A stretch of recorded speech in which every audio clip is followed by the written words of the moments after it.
नमस्कार दोस्तों। अब पीटीआई क्लासेस बीकानेर में आप सभी का स्वागत है। और हम जो कंटिन्यू संविधान निर्माण या भारतीय राजनीति विज्ञान की जो सीरीज हमने कंटिन्यू कर रखी है, उसमें से हम लोग भारतीय संविधान की विशेषता और के टॉपिक पर चर्चा कर रहे हैं। और भारतीय संविधान की विशेषता में संविधान सभा को लेकर के हम लोगों ने जो बातचीत की, अभी तक जो बातचीत हम लोगों ने 3-4 क्लासों में हम लोगों ने की है, वो आप सभी ने अच्छी तरीके से नोट्स बनाए होंगे। और बाकी क्लासेज आप कंटिन्यू देखते जाइए। कोई अगर फैक्ट है तो उसको अच्छी तरीके से आप रिवीजन करते जाइए, अपने नोट्स बनाते जाइए और चीज़ों को याद करते जाइए। प्रीवियस क्वेश्चन पेपर साथ साथ निकालते जाइए, क्वेश्चनों को मिलाते जाइए। और जो हम जिस तरीके से मैटर को तैयार कर रहे हैं और जितना डेप्थ या गहराई में जा सकते हैं, उसके हिसाब से आप इनको पढ़ते जाइए। तो हम आगे क्लास को कंटिन्यू करते हैं। हम लास्ट क्लास में कहाँ तक पहुँच चुके थे, मैं उस पर अगर आपको चर्चा करवाऊँ या ध्यान आकर्षित करूँ आपका, तो हम लास्ट क्लास के अंदर संविधान सभा की तीसरी बैठक पर हम लोग चर्चा कर रहे थे। संविधान सभा की तीसरी बैठक जो 13 दिसंबर 1946 को आयोजित की गई थी। इस बैठक में सर क्या हुआ, तो इस बैठक में उद्देश्य प्रस्ताव प्रस्तुत किया गया, तो आगे जाकर के 22 जनवरी 1947 को उद्देश्य प्रस्ताव पारित हो गया। सर उद्देश्य प्रस्ताव में क्या लिखा हुआ था, तो अपन ने बात की थी लास्ट क्लास में कि भारत इस प्रकार का भारत हमें चाहिए था। भारत में क्या चाहिए था, रियासती भारत, ब्रिटिश भारत, इस प्रकार से। और फिर राज्यों को स्वायत्तता दी गई, प्रांतों को। और अवशिष्ट सूची पर कानून बनाने का अधिकार किसको दिया गया, प्रांतों को दिया गया था। अब हम लोग अगर आगे बात करें कि हमारी जो संविधान सभा है उसको लेकर के और क्या क्या फैक्ट रह गए, तो मैं आपको बता देता हूं कि हमने क्या क्या पढ़ लिया, उसके बारे में हम लोग चर्चा पहले कर लें, तो फिर आगे चलेंगे। संविधान निर्माण में संविधान सभा का क्या योगदान है, संविधान सभा का क्या योगदान है।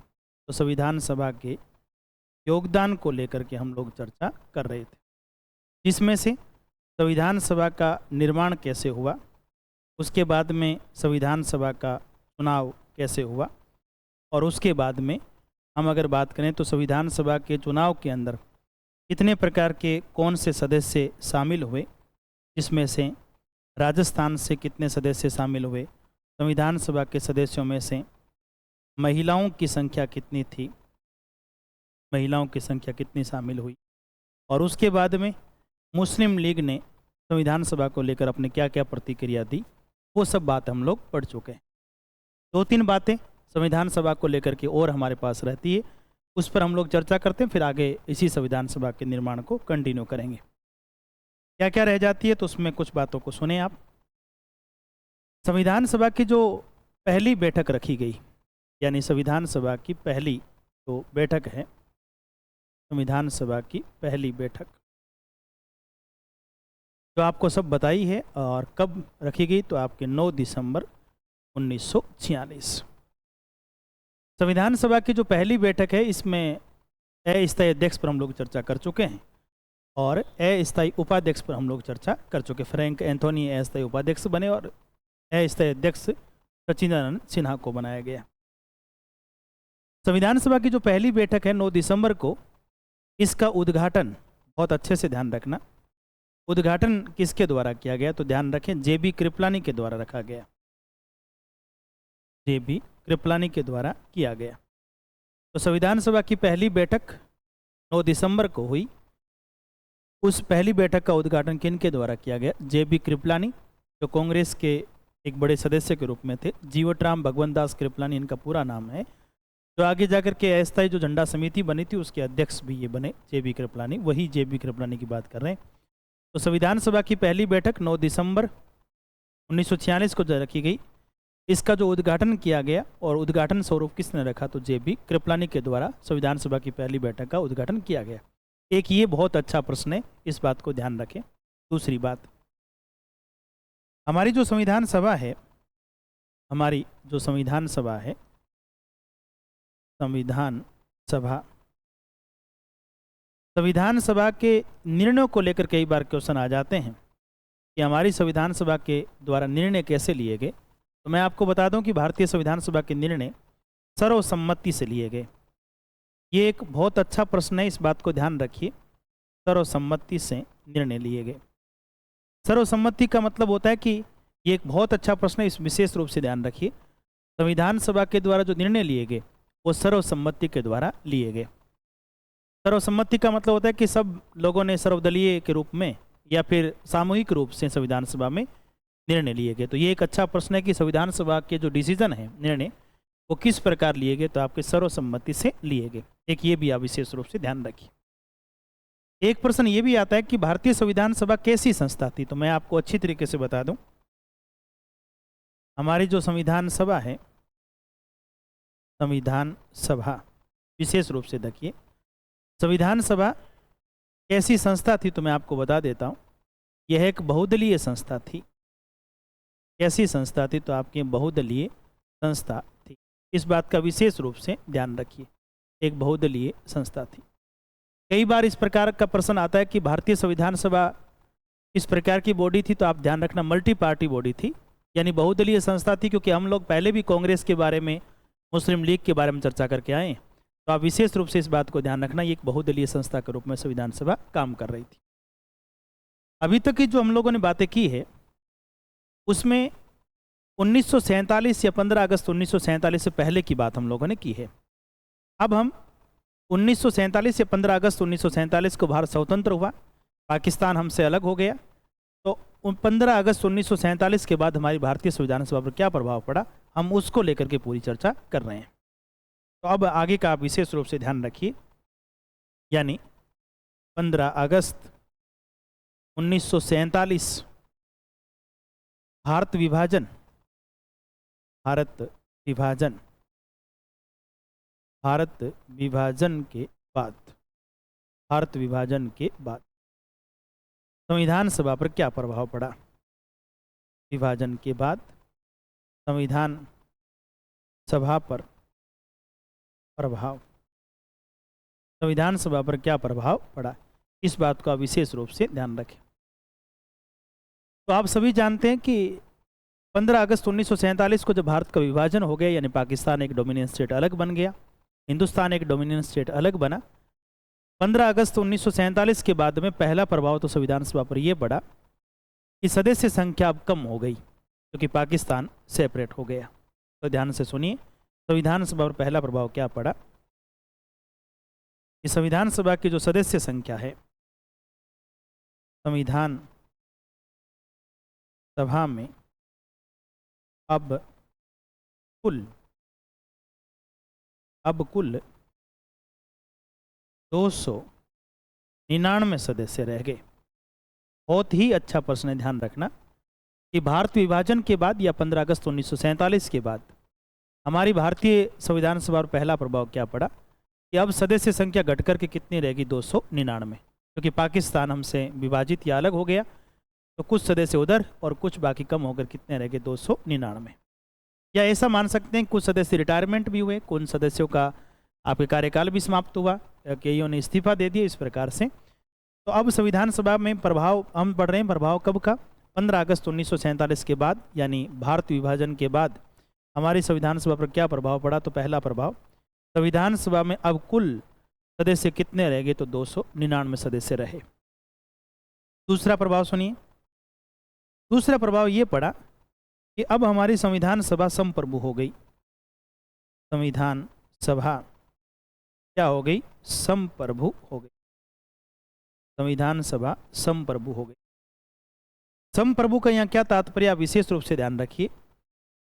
और ये एक कॉन्सेप्ट के लेवल पर प्रश्न बनेगा कि भारतीय संविधान सभा संप्रभु कब हुई। तो 15 अगस्त 1947 को, क्योंकि अब हमारी संविधान सभा के द्वारा जो भी निर्णय लिए जाएंगे वो सब भारत के पक्ष में होंगे या भारत के संदर्भ में होंगे। अब हमें पाकिस्तान के लिए कोई सोचने वाली बात नहीं रहेगी। तो बहुत अच्छा प्रश्न है, संविधान सभा संप्रभु कब हुई, 15 अगस्त 1947 को। और संप्रभु का मतलब है कि भारतीय संविधान सभा के द्वारा जो भी डिसीजन या निर्णय लिए जाएंगे वो भारत में सर्वोपरि माना जाएगा। ये बात विशेष रूप से ध्यान रखिए। तो भारतीय संविधान सभा क्या हो गई? संप्रभु हो गई। तो कितने प्रभाव पड़े भारतीय संविधान सभा? अभी तक हमने पढ़े 15 अगस्त 1947 के बाद तो आपके 2 प्रभाव पड़े। एक तो सदस्य संख्या 299 रह गई, और एक संविधान सभा कैसी होगी? तो आपके संप्रभु हो गई। तीसरे प्रभाव मैं यहाँ लिख रहा हूँ, आप विशेष रूप से ध्यान रखें। तीसरा प्रभाव, अब हमारी जो संविधान सभा है, संविधान सभा जो है, संविधान सभा दोहरी भूमिका में काम कार्य करेगी। हमारी संविधान सभा दोहरी भूमिका में कार्य कर रही थी। दोहरी भूमिका का मतलब, अब संविधान सभा के 2 प्रकार के काम थे, और यहाँ से आप विशेष रूप से ध्यान रखिए कि संविधान सभा की जो दोहरी भूमिका है, यहाँ से प्रश्न कई बार एग्जाम में रिपीट भी होता है। तो 15 अगस्त 1947 के बाद में संविधान सभा पर हम लोग प्रभाव पड़ रहे हैं, उसमें तीसरा प्रभाव आप ध्यान रखें। संविधान सभा कैसी भूमिका में कार्य करेगी? अब दोहरी भूमिका। सर दोहरी भूमिका का मतलब तो 2 प्रकार का काम करेगी। नंबर 1, विशेष रूप से ध्यान रखिए, नंबर 1 जो कार्य रहेगा, नंबर 1 वो ये है संविधान निर्माण का कार्य। संविधान निर्माण का कार्य, संविधान निर्माण का कार्य। और जो दूसरा वर्ग रहेगा वो रहेगा आपके विधायिका के रूप में। कौन सा? विधायिका के रूप में। तो विशेष रूप से आप लोग ध्यान रखें कि 15 अगस्त 1947 के बाद में भारतीय संविधान सभा की दोहरी भूमिका रही। पहली, संविधान निर्माण के रूप में एक भूमिका, और दूसरी भूमिका कौन सी है? तो आपके विधायिका के रूप में। अच्छा प्रश्न है, विशेष रूप से ध्यान रखिए। तो 15 अगस्त 1947 के बाद में संविधान सभा के डबल आपके काम हो गए, और इन डबल काम जब भारतीय संविधान सभा कर रही है, यानी दोहरी भूमिका जब निभा रही है भारतीय संविधान सभा, तो अलग अलग इनके चीफ भी बनाए गए, यानी अध्यक्षता काम भी अलग अलग दिया गया। तो मैं नेक्स्ट स्लाइड पर आपको इसको समझा रहा हूँ, उसके सुनिए। हम ये अगर बात करें तो मैं स्लाइड के रूप में ले रहा हूँ, आप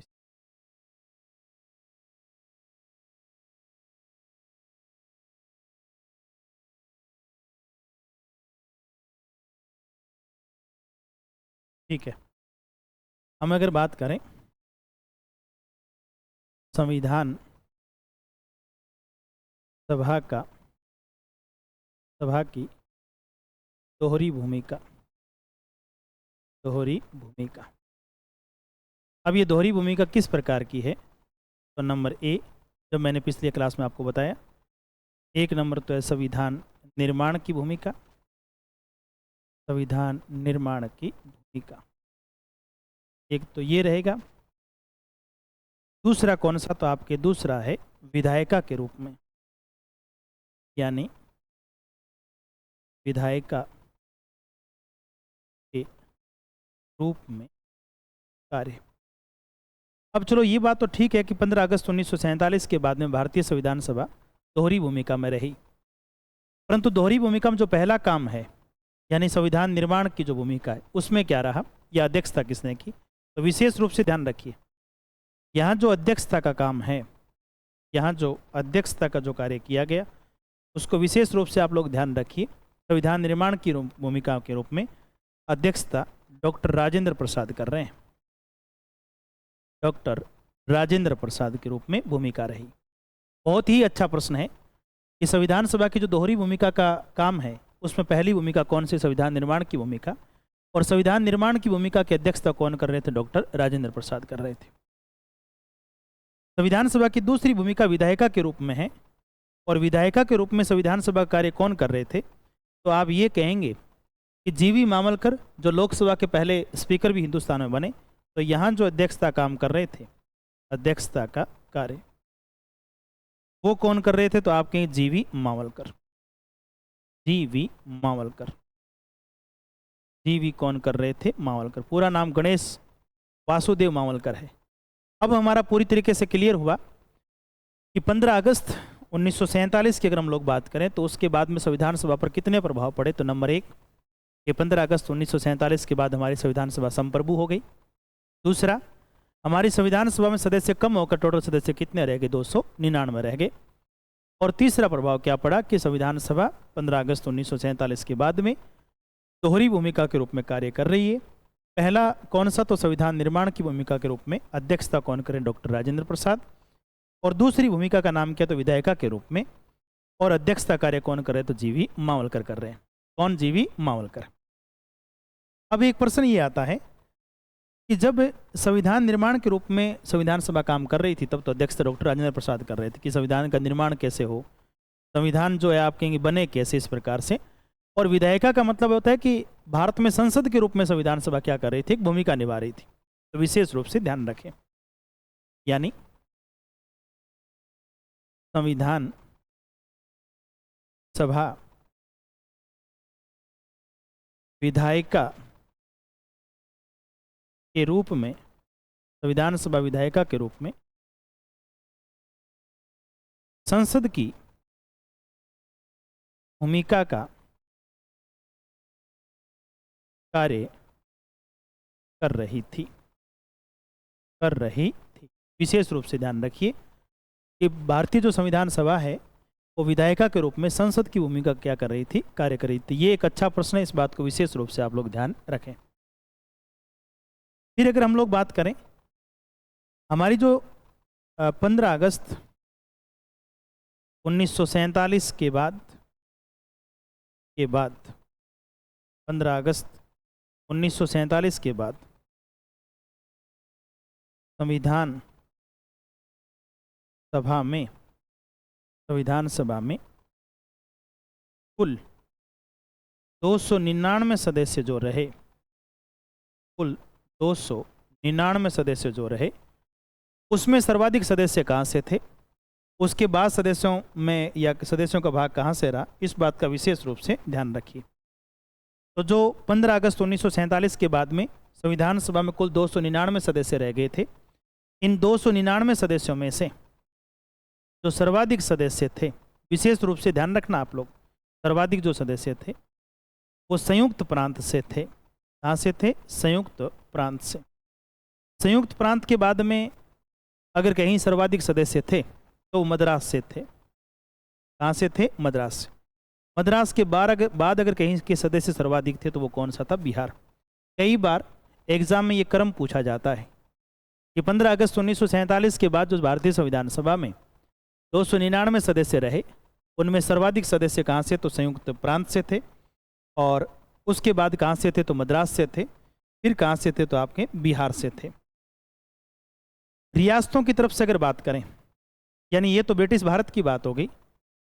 अगर रियासतों में बात करें, रियासतों में तो मैसूर से सदस्य थे, मैसूर से। और एक का नाम है त्रावणकोर। कौन सा? त्रावणकोर।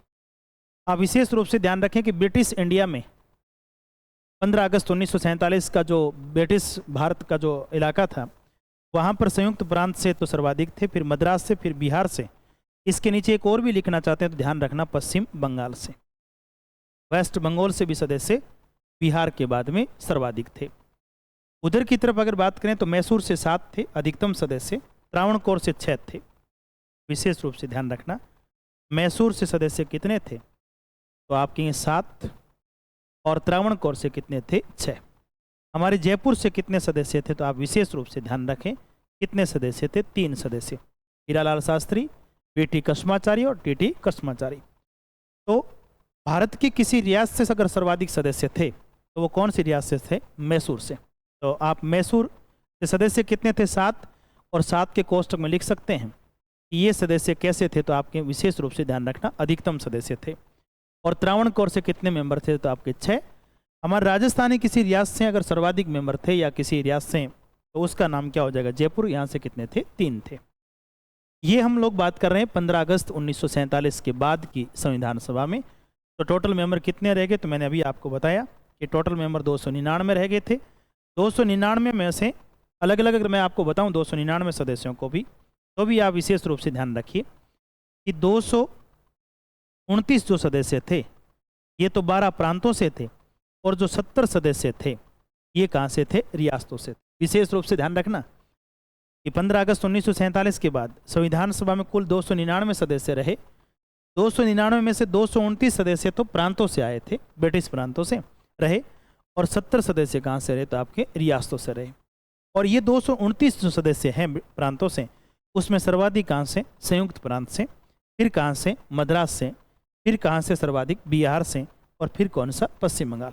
ये एक सीक्वेंस आप विशेष रूप से ध्यान रखना, संयुक्त प्रांत, मद्रास, बिहार और कौन सा पश्चिम बंगाल। फिर किसी रियासतों से टोटल सदस्य कितने थे, तो आपके 70 थे। 70 में सर्वाधिक किसी रियासत से थे तो वो कौन सा था, मैसूर से 7 सदस्य थे। और त्रावणकोर से कितने थे, तो आपके 6 थे। राजस्थान की जितनी भी रियासतों सदस्य गए थे संविधान सभा में, उसमें सर्वाधिक फिर कहाँ से बचे, तो आपके जयपुर से बचे। विशेष रूप से आप लोग विशेष ध्यान रखें कि राजस्थान में किसी रियासत से अगर सर्वाधिक सदस्य थे तो वो कहाँ से थे, तो आपके जयपुर से थे। यानी मैं इस जयपुर के नीचे लिखना चाहूँ तो आप विशेष ध्यान दें,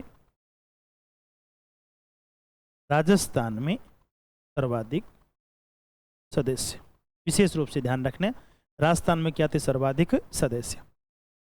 ये हमारे लोगों की बात हो गई भारतीय संविधान सभा को लेकर और भारतीय संविधान निर्माण को लेकर के। तो अभी तक जो हमने लोगों ने पढ़ा उसको आप विशेष रूप से ध्यान रखना कि भारतीय संविधान सभा को हम लोगों ने स्टार्ट किया था। मैं आपको थोड़ा रिकॉल कराऊं तो आप विशेष रूप से ध्यान रखना, हमने संविधान निर्माण को लेकर चर्चा कर रहे थे, संविधान निर्माण को लेकर चर्चा कर रहे थे। और उसमें हम लोग चर्चा किसकी कर रहे हैं, संविधान सभा की। तो संविधान सभा का गठन कैसे हुआ, संविधान सभा की डिमांड कैसे रखी गई, संविधान सभा की बैठक कौन कौन सी हुई, उसमें क्या क्या निर्णय लिया गया। और फिर आखिरकार 15 अगस्त 1947 को जब भारत का विभाजन हुआ, पाकिस्तान हमसे सेपरेट हुआ, उसके बाद हमारी संविधान सभा क्या रोल रहा, तो हम वो भी पढ़ चुके हैं कि 15 अगस्त 1947 के बाद हमारी भारतीय संविधान सभा दोहरी भूमिका में रही, भारतीय संविधान सभा समप्रभु रही। और उसके बाद में हमारी भारतीय जो संविधान सभा है उसने दोहरी भूमिका के रूप में कार्य किया। तो भारतीय संविधान का निर्माण के रूप में जब संविधान सभा काम कर रही थी तब तो अध्यक्षता कौन कर रहे थे, तो आपके डॉक्टर राजेंद्र प्रसाद। और जब संविधान सभा विधायिका के रूप में काम कर रही थी तब अध्यक्षता कौन कर रहे थे, जीवी मावलकर, जो हिंदुस्तान के पहले जो लोकसभा स्पीकर बने, यानी first Lok Sabha speaker of India. तो उसका नाम क्या रहेगा, जीवी मावलकर, जो हम आगे लोकसभा में चर्चा करेंगे। दूसरी बात अगर हम लोग करें तो इसका विशेष रूप से ये ध्यान रखना कि हमारी जो संविधान सभा है, इस संविधान सभा में कुछ अलग अलग काम दिए गए और उस अलग अलग काम को लेकर कुछ समितियां बनाई गई। विशेष रूप से ध्यान रखिए, भारतीय संविधान के निर्माण हेतु या निर्माण के सहयोग हेतु टोटल 22 समितियां बनाई गई। 22 में से 8 समितियां तो मुख्य थी और जो 14 समितियां थी वो सहायक के रूप में काम कर रही थी। तो आपका एक अच्छा प्रश्न बनेगा कि भारतीय संविधान के निर्माण में सहयोग करने वाली हमने कुछ समितियों का निर्माण किया, कुछ कमेटीज बनाई, और उसमें भारतीय संविधान में टोटल कमेटियां कितनी बनी, 22 बनी। 22 में से 8 समितियां मुख्य हैं, जिसमें हम स्पेशल बात करेंगे प्रारूप समिति पर। और उसके बाद में आप विशेष रूप से बात करें कि 8 मुख्य और 14 अन्य जो सहायक समितियों के रूप में कार्य कर रही थी। तो हम इस बात को लिखेंगे बहुत अच्छी तरीके से। नेक्स्ट पेज में लेता हूं, संविधान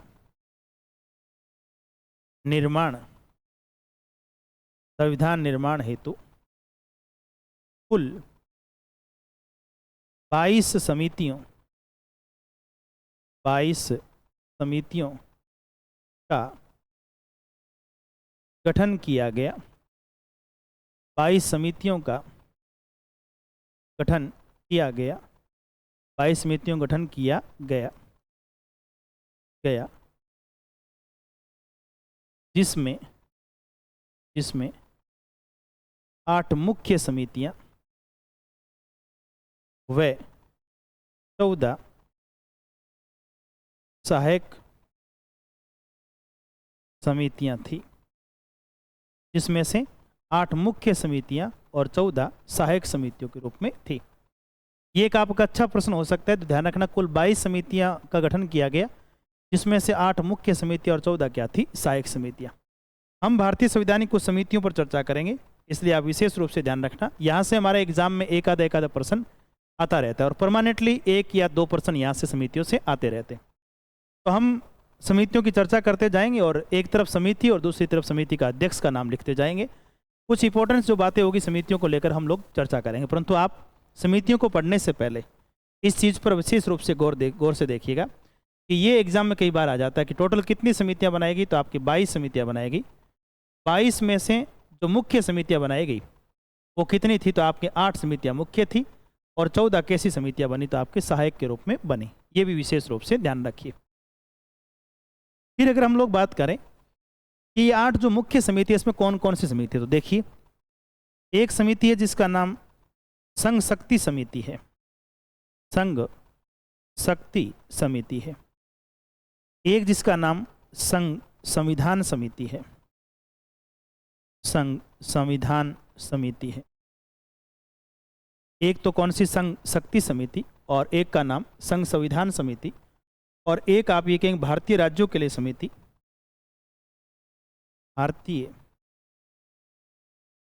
राज्यों के लिए समिति, के लिए समिति।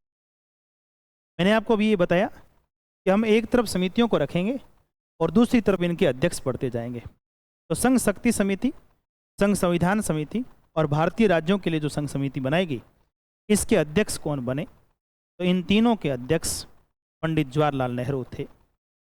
पंडित जवाहरलाल नेहरू थे। विशेष रूप से ध्यान रखना, क्योंकि 15 अगस्त 1947 को जब हम भारत का विभाजन हुआ तो भारत के जो फर्स्ट प्राइम मिनिस्टर बनाए गए वो पंडित जवाहरलाल नेहरू को बनाया गया, और स्वतंत्र भारत के प्रथम व अंतिम गवर्नर जनरल जो बने वो लॉर्ड माउंटबेटन बने। फिर भारत के प्रथम भारतीय जो गवर्नर जनरल बने वो सी राजगोपालाचारी को बनाया गया। तो आप सबको जानते हैं कि सबसे बड़े व्यक्ति को बड़ा काम दिया गया। कौन कौन से, तो संघ शक्ति समिति, संघ संविधान समिति और भारतीय राज्यों के लिए समिति जो बनाई गई, इनके अध्यक्ष स्वयं देश के प्रधानमंत्री पंडित जवाहरलाल नेहरू को बनाया गया। और उसके बाद में आगे जाकर के एक संविधान प्रारूप समिति और बनेगी, जो केवल प्रारूप की जांच के लिए समिति बनाई गई थी कि प्रांतों का जो संविधान है उसकी जांच किस प्रकार से रखी जाएगी। उसके अध्यक्ष भी पंडित जवाहरलाल नेहरू बनेंगे, वो हम आगे चर्चा करेंगे। तो अभी तक हमने जो पढ़ा है इस क्लास के अंदर, उसको मैं अगर आपको रिवीजन के तौर पर बताऊं तो आप विशेष रूप से ध्यान रखिए कि हम बात ये कर रहे थे कि संविधान सभा की दोहरी भूमिका जो है, ये दोहरी भूमिका कहाँ से स्टार्ट होती है संविधान सभा की, तो आप कहेंगे 15 अगस्त 1947 को भारतीय संविधान सभा की दोहरी भूमिका स्टार्ट हो जाती है, जिसको स्वतंत्र भारत की संविधान सभा लेते हैं। और 15 अगस्त 1947 को मैं आपको बताया गया पिछली क्लास में कि भारतीय संविधान सभा की कुछ प्रभाव रहे। पहले कि इस दिन से भारतीय संविधान सभा संप्रभु बन गई, यानी पाकिस्तान हमसे अलग हो गया, तो अब भारतीय संविधान सभा के जितने भी डिसीजन थे वो भारत के संदर्भ में रहेंगे। दूसरी बात, भारतीय संविधान सभा में सदस्य कम हो गए। कितने सदस्य अभी बचे, तो 299 सदस्य बचे, जिसमें से ब्रिटिश प्रांतों से मैंने अभी आपको बताया कि 229 सदस्य थे, और रियासतों से सदस्य कितने आए, तो आपके 70 सदस्य आए, तो वो भी ध्यान रखिए। तो दोहरी भूमिका में पहली भूमिका कौन सी, तो संविधान निर्माण की भूमिका, और इसकी अध्यक्षता कौन कर रहे थे, डॉक्टर राजेंद्र प्रसाद। दूसरी भूमिका है विधायिका के रूप में कार्य कर रही थी संविधान सभा, और इसकी अध्यक्षता कौन कर रहे थे, जीवी मावलकर, तो हिंदुस्तान के पहले लोकसभा क्या बने, स्पीकर बने। फिर मैं अगर आपको बताऊं कि संविधान सभा विधायिका के रूप में संसद की भूमिका कार्य कर रही थी, ये एक अच्छा प्रश्न हो सकता है, ध्यान रखें आप।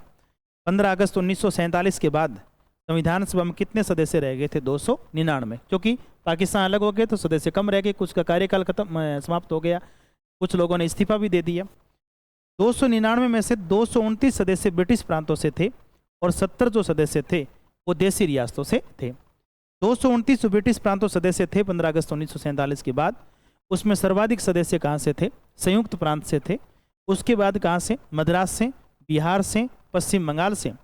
और फिर अगर बात करें कि रियासतों से सर्वाधिक कहाँ से थे, तो मैसूर से थे, और मैसूर रियासत से कितने सर्वाधिक सदस्य संविधान सभा में शामिल रहे, तो आपके 7 सदस्य। त्रावणकोर से कितने थे, तो आपके 6 सदस्य। और हमारे राजस्थान की किसी रियासत में सर्वाधिक अगर सदस्य थे तो वो कौन सी रियासत थी, तो आपके जयपुर, और जयपुर से कितने थे, 3 सदस्य। उसके बाद में हमने संविधान निर्माण की पूरी भूमिका पर बढ़ा। फिर हम एक टॉपिक पर आते हैं संविधान निर्माण की भूमिका में ही, कि भारतीय संविधान को बनाने के लिए कुछ समितियां बनाई गई जो स्थायी नहीं थी, कुछ अस्थायी समितियां कुछ स्थायी बनाई गई। और वो टोटल कितनी समितियां भारतीय संविधान में बनाई गई, 22, जिसमें से 8 मुख्य समितियां थी और 14 कैसी थी, सहायक समितियां थी। तो मैंने आपको कुछ समितियों के नाम भी बताएं। देखिए, संविधान निर्माण हेतु कुल 22 समितियों का गठन किया गया, जिसमें से 8 मुख्य और 14 कैसी थी, सहायक समितियां, जिसमें से 3 समितियों का ध्यान रखें, संघ शक्ति समिति, संघ संविधान समिति और भारतीय राज्यों के लिए जो समिति बनाएगी। इन तीनों समितियों के अध्यक्ष कौन बने, पंडित जवाहरलाल नेहरू, क्योंकि इस समय देश के प्रधानमंत्री थे, तो इनको बड़ा काम दिया गया। तो थैंक यू। काव्य पीटीआई क्लासेस बीकानेर में आप सभी का फिर से स्वागत।